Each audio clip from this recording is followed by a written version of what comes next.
नमस्कार मंडळी. इथे बघा आज नाश्त्याला बनवत आहे तिखट शिरा. तर त्यासाठी काय घेतलं आहे, रवा घेतला आहे आणि त्याला चांगलं खरपूस भाजून घेते कढईमध्ये.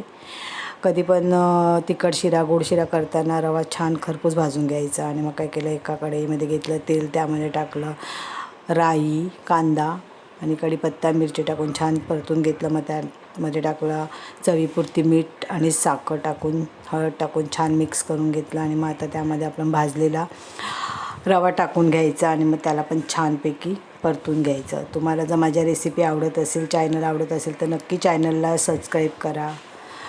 तर आता बघा छान आपण कांद्यामध्ये तेलामध्ये रवा परतून घेतल्या. मग त्यामध्ये गरम पाणी टाकायचं. पाणी टाकताना केव्हा पण गॅस थोडा फास्ट ठेवायचा आणि नंतर बारीक करायचा. छान आता त्याला मिक्स करून आता एक 5 मिनटं वाफ आणली तर आपला बघा तिखट शिरा तयार झाला आहे. झटपट पटापट या खायला. बाय.